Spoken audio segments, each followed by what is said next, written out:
हिंदी में यूपीएससी की तैयारी से संबंधित प्रोग्राम्स को देखने के लिए सब्सक्राइब करें स्टडी IQIAS हिंदी। नमस्कार, बहुत बहुत स्वागत है आप सभी का स्टडी IQIAS हिंदी में। मेरा नाम है अतुल जैन। भारत और कनाडा के बीच संबंध किस हद तक खराब हो चुके हैं, ये तो मैं आप लोगों को बार बार पिछले मेरे ख्याल से 2-2.5 महीने या फिर उससे लंबे समय की भी अगर हम बात करें तो पिछले तकरीबन 1-1.5 साल से पढ़ा रहा हूं। मामला शुरू होता है हरदीप सिंह निज्जर की हत्या के मामले से, जिसको लेकर कनाडा ने हमेशा से भारत पर आरोप लगाए कि भारत जो है उसका और भारत सरकार के अधिकारियों का हाथ है हरदीप सिंह निज्जर की कनाडा में हुई हत्या में। इसके अलावा भारत निरंतर कनाडा पे यह आरोप लगाता रहा कि कनाडा की सरकार जो है वो वहां के सिख मतदाताओं को लुभाने के लिए खालिस्तानी आतंकवाद जो भारत में फैलाने का प्रयास किया जा रहा है उसको लेकर कनाडा की सरकार का रवैया नरम है और कनाडा की सरकार ने कनाडा को खालिस्तानियों का गढ़ बना दिया है और खालिस्तानियों को वो ना सिर्फ अपने यहां पनाह दे रही है बल्कि उनको बढ़ावा भी दे रही है।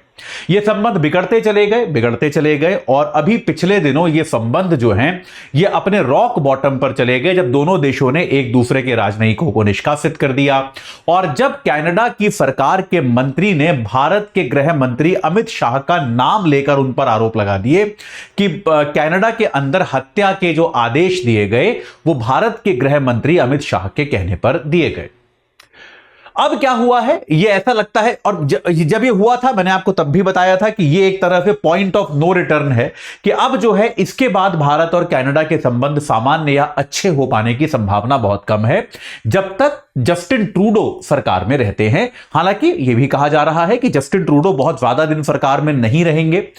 2025 में कनाडा में चुनाव है जिसमें उनकी पार्टी की हार की बहुत ज्यादा संभावनाएं हैं और ट्रूडो की पार्टी के अंदर भी अब सांसद उनके रवैये, उनके भारत को लेकर कुछ अल्ट्रा अग्रेसिव, बहुत ज्यादा आक्रामक रवैये का विरोध करने लगे हैं।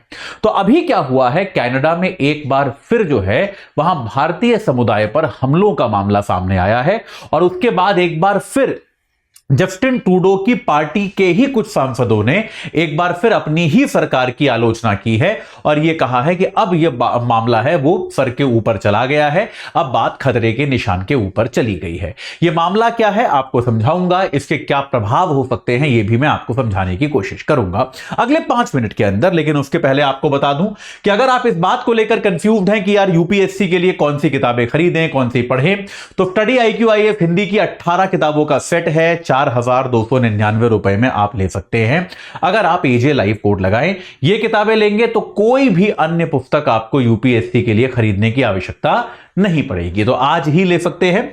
और साथ के साथ अगर आप NCERT को लेकर चिंतित हैं कि आप खुद से पढ़ रहे हैं लेकिन आपको यह समझ में नहीं आ रहा कि यार इसमें इंपॉर्टेंट क्या है और नॉन इंपॉर्टेंट क्या है, तो उस दशा में आपके लिए बहुत सही रहेगा कि आप जो है हमारा NCERT का 5 किताबों का जो कंपाइलेशन है ये आप ले लें। इस कंपाइलेशन में क्या होता है, जो NCERT में जो काम की चीजें हैं वो हमने एक साथ रख ली हैं, हिस्ट्री, ज्योग्राफी, पॉलिटी, इकोनॉमिक्स और साइंस एंड टेक्नोलॉजी में। केवल 1200 रुपए में, 1199 में आपको AJ लाइव कोड लगाकर ये किताबें मिल जाएंगी, आपका NCERT का प्रॉब्लम सॉल्व हो जाएगा। तो जो भी आपको लेना हो AJ लाइव कोड लगाकर खरीद लीजिए। एड्रेस अपना सही भरिएगा, जो आप पता भरेंगे ऐप पर उसी पर ही किताबें जाएंगी, तो कृपया अपना एड्रेस बहुत सावधानी और सतर्कता से भरिएगा। चलिए, तो हुआ क्या है, कनाडा में एक जगह है जिसका नाम है ब्रैम्पटन। ठीक है, ब्रैम्पटन नाम की एक जगह है। यहां पर क्या हुआ, एक मंदिर था, एक मंदिर है और इस मंदिर में एक कार्यवाही चल रही थी, एक गतिविधि चल रही थी। अब यहां पर ध्यान दीजिएगा, बहुत सारी न्यूज वेबसाइट्स ऐसा रिपोर्ट कर रही हैं कि मंदिर पर धार्मिक हमला हुआ है, ऐसा प्रतीत नहीं होता। इस मंदिर के अंदर जो है वो काउंसलर एक्टिविटी चल रही थी। मैं आपको समझाता हूं ये क्या होता है। काउंसलर गतिविधि जो है वो चल रही थी। काउंसलर गतिविधि क्या होता है, जिसको हम राजनयिक गतिविधि कहते हैं, यानी कि भारत के जो राजनयिक थे, भारत के जो डिप्लोमैट्स थे, वो वहां पर एक कैंप लगाकर मंदिर में उन्होंने कैंप लगाया हुआ था। तो ऐसा क्या होता है, जैसे देखिए कनाडा में बहुत बड़ी संख्या में भारत के मूल निवासी वहां रहते हैं। कनाडा में बहुत बड़ी संख्या में है, करीब 7.5 लाख सिख लोग वहां पर हैं और अन्य धर्मों के, हिंदू धर्म के लोग भी हैं, मुस्लिम भी हैं, और बहुत बड़ी संख्या में भारतीय मूल के नागरिक वहां रहते हैं। तो उनको समय समय पर कई तरह की सुविधाओं के लिए भारत की मदद की आवश्यकता पड़ती है। कुछ डॉक्यूमेंट चाहिए होता है, कुछ सर्टिफिकेट चाहिए होता है, नागरिकता के प्रमाण पत्र चाहिए होते हैं, कई बार पासपोर्ट और वीजा से जुड़ी हुई आवश्यकताएं होती हैं इन चीजों के लिए। तो तो उनको एम्बेसी ना जाना पड़े हर काम के लिए उनको दूतावास ना जाना पड़े, इसलिए क्या करता है भारतीय दूतावास जगह जगह पर सामुदायिक स्थानों पर अपने कैंप लगाता है। तो ब्रैम्पटन के एक मंदिर में, ब्रैम्पटन कहां है? ये टोरंटो से करीब 50 किलोमीटर दूर है। टोरंटो जो बड़ा शहर है वहां का, उससे करीब 50 किलोमीटर दूर ये शहर है ब्रैम्पटन। यहां पर एक कैंप लगा हुआ था जहां पर राजनयिक सहायता जो आम नागरिकों को जो है वो दी जा रही थी। और इस कैंप के बाहर जो है इस तरह के वीडियोज आए हैं कि इस कैंप के बाहर आगजनी और हिंसा की घटना की गई। इस कैंप पर हमला करने की कोशिश की गई। अब यह स्पष्ट नहीं है कि क्या यह हमला मंदिर पे करने की कोशिश की गई या फिर भारत जो राजनयिक सहायता अपने मूल नागरिकों को यहां पर उपलब्ध कराने की कोशिश कर रहा था, क्या उस पर यह हमला करने की साजिश थी या फिर इसका उद्देश्य क्या था, यह अभी तक क्लियर नहीं है। लेकिन इस कैंप पर हमला किया गया और चूंकि यह कैंप एक मंदिर में हो रहा था, एक धार्मिक स्थल पर हो रहा था, इसलिए इसका एक धार्मिक महत्व भी हमको समझ में आता है। ऐसा नहीं है कि यह हमला जो है ये एक अपने आप में पहला हमला है। कुछ दिनों पहले ऐसे ही हमले वैंकूवर में हुए थे, वहां पर भी एक कैंप पर हमला किया गया था। उसके पहले सरे, जो वहां का एक शहर है, वैंकूवर और सरे में भी इस तरह के ही हमले आपको देखने को मिले थे कनाडा के अंदर। तो ऐसे हमलों का एक पैटर्न जैसा बनता नजर आ रहा है कि जहां पर भी भारतीय राजनयिक कुछ गतिविधियां करते हैं, वहां पर कुछ लोग आकर उनको डिस्टर्ब करने की, उनको बाधित करने का प्रयास जो है वो करते हैं। ठीक है, यह बात स्पष्ट है। तो भारत ने ऑब्वियसली इस पूरी प्रक्रिया की कड़ी आलोचना की है। भारत ने कहा है कि भाई हमारी राजनयिक गतिविधियां जो कि पूरी तरह से कानूनी है, हम प्रयास क्या कर रहे हैं कि लोगों को मदद मिले, इसलिए ऐसे कैंप लगा रहे हैं। और इन कैंपों की सुरक्षा अगर कनाडा की सरकार नहीं कर सकती तो यह बड़ी गलत बात है। किसी भी तरह की राजनयिक गतिविधि को सुरक्षा प्रदान करना सरकार की जिम्मेदारी है। भारत पहले भी कनाडा को यह कह चुका है कि ऐसा प्रतीत होता है कि आप हमारे नागरिकों और हमारे राजनयिकों को सुरक्षा देने में असमर्थ हैं। यह आरोप भारत कनाडा पर पहले भी लगा चुका है और वही आरोप यहां पर भी सिद्ध होता हुआ नजर आ रहा है। ठीक है, हालांकि कनाडा की पुलिस ने अब ब्रैम्पटन के इस मंदिर के बाहर कड़ी सुरक्षा लगा दी है। उसका एक कारण यह भी है कि वो ये नहीं चाहते कि यह मामला एक धार्मिक रंग ले ले और वहां पर हिंदू बनाम सिख या कोई और प्रकार के धार्मिक दंगे जो है वो शुरू हो जाएं। इस प्रकार की कोई गतिविधि शायद वो नहीं चाहते, उन्होंने कड़ी सुरक्षा यहां पर लगाई है।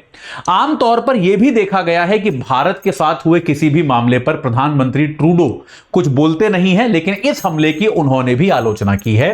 प्रधानमंत्री जस्टिन ट्रूडो ने एक बयान जारी करके कहा है कि वो इस हमले की कड़ी आलोचना करते हैं और कनाडा के अंदर सभी को अपनी धार्मिक स्वतंत्रता सुनिश्चित की जाती है।